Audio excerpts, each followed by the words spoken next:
कहानी मशहूर horror legend the shining की है।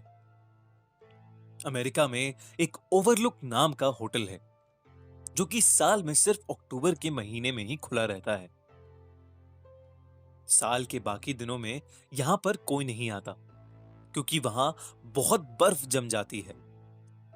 इन दिनों उस होटल की देखरेख करने के लिए एक आदमी की जरूरत होती है क्योंकि उस वक्त होटल में कोई नहीं रहता। जैक नाम का राइटर अपनी अगली बुक पर काम करने के लिए एक शांत जगह खोज रहा था। वो अपनी वाइफ वेंडी और बेटे डैनी के साथ होटल ओवरलुक में रहने के लिए चला गया। जैक को अपनी किताब लिखने के लिए एक शांत जगह मिल गई और होटल को उसकी देखभाल करने के लिए एक एम्प्लॉय। बातों बातों में होटल के मैनेजर ने जैक को बताया कि तब से 10 साल पहले जो आदमी उस होटल की देखभाल करता था उसका नाम चार्ल्स था और वो पागल हो गया था। उसने अपनी पत्नी और दोनों बेटियों को बुरी तरह मार दिया था। जैक का बेटा डैनी बाकी बच्चों से अलग था। वो अक्सर अपने आप में कुछ बड़बड़ाता रहता था। वेंडी और जैक सोचते थे कि वो खेल रहा है, लेकिन असल में डैनी के अंदर एक सुपर पावर थी जिससे वो लोगों का फ्यूचर और पास्ट देख सकता था। वो खुद से बातें करता और ये देख लेता कि फ्यूचर में क्या होने वाला है या उनके पास्ट में क्या हुआ था। डैनी अपनी स्पेशल एबिलिटीज की वजह से उस होटल में हुई सारी घटनाओं को देख पा रहा था। उसने जो कुछ भी वहां देखा था उससे उसे पता लग गया था कि उस होटल में रहना बिल्कुल भी ठीक नहीं है और वो अपने पेरेंट्स से वहां से जाने की मांग करता रहता था। वो हमेशा कहता था यहां पर रेड रम होगा, लेकिन उसके पेरेंट्स उसे समझ नहीं पाते थे। जैक हमेशा बेसमेंट में बैठकर अपनी किताब लिखता रहता था। जब भी उसकी वाइफ बेसमेंट में आती तो जैक गुस्से से पागल हो उठता और उस पर चिल्लाने लगता था।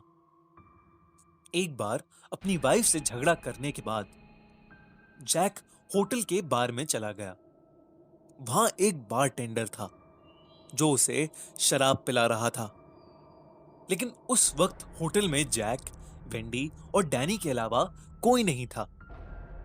जैक ने उससे कहा, मेरी पत्नी और मेरा बेटा लाख मना करने के बाद भी बेसमेंट में मुझे डिस्टर्ब करने आ जाते हैं। इस पर उस बारटेंडर ने कहा, जब मेरी बीवी और बेटियां मेरी बात नहीं मानते थे तो मैं उन्हें सबक सिखाता था और फिर एक दिन मैंने उन्हें एक सजा दी, उन्हें मार डाला। वो बारटेंडर और कोई नहीं बल्कि चार्ल्स था जो जैक से 10 साल पहले उस होटल की देखभाल करता था। वो चार्ल्स का भूत था जिससे जैक बात कर रहा था।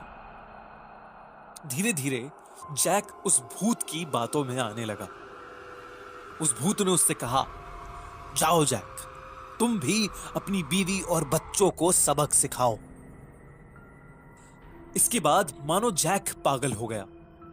वो बेसमेंट में पड़ी एक कुल्हाड़ी लेकर अपनी बीवी और बच्चों को मारने के लिए निकल पड़ा।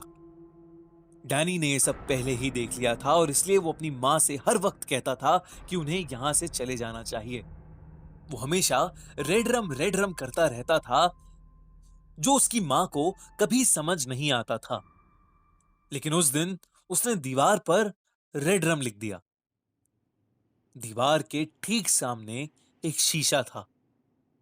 जब वेंडी की नजर उस शीशे पर गई तब उसे दिखा MURDER, मर्डर, जो कि रेड रम का उल्टा था। डैनी हर वक्त उन्हें बोलना चाहता था कि यहां पर उनका मर्डर होने वाला है और अब वो बात शायद सच हो रही थी। तभी कमरे में जैक कुल्हाड़ी लेकर उनके सामने आ गया। वेंडी को तब समझ आया कि डैनी क्या मैसेज देना चाहता था। उसने अपने हाथ में एक बेसबॉल बैट उठाया और वो तुरंत डैनी को लेकर वहां से भागी। जैक बेहद गुस्से में चिल्लाता हुआ उनके पीछे पीछे उन्हें मारने के लिए आ रहा था। कॉरिडोर में भागते भागते वेंडी और डैनी को चार्ल्स की बीवी का भूत दिखा फिर उन्हें उसकी दोनों बेटियों का भूत दिखा। वो सब उनके पीछे पीछे आ रहे थे। जब वो होटल के डोर पर पहुंचे तब हाथ में कुल्हाड़ी लिए चार्ल्स का भूत खड़ा था। अब जैक भी उनके ठीक पीछे आ चुका था। उन दोनों को समझ नहीं आया कि अब जाए तो जाए कहां। वेंडी बहुत ज्यादा डर गई थी, लेकिन किसी तरह हिम्मत करके उसने अपने हाथ में जो बेसबॉल बैट पकड़ रखा था उसे बहुत तेजी से जैक के सर पर दे मारा और वो लोग पीछे के दरवाजे से भाग गए। जैक पूरी तरह से पागल हो चुका था। वो वेंडी और डैनी को होटल के बाहर ढूंढने चला गया। वो उन्हें रात भर खोजता रहा लेकिन वो नहीं मिले। उसे बस इसी बात का पछतावा था कि वो अपनी बीवी और बच्चों को सबक नहीं सिखा पाया। बाहर बहुत जबरदस्त ठंड थी, जिसकी वजह से जैक की जम के मौत हो गई। वेंडी और डैनी उस रात वहां से भाग तो गए, पर डैनी की जिंदगी हमेशा हमेशा के लिए नरक बन गई। डैनी यानी डॉक्टर स्लीप के साथ फिर कुछ ऐसा हुआ जिसने उसकी सारी खुशियां तबाह कर दी।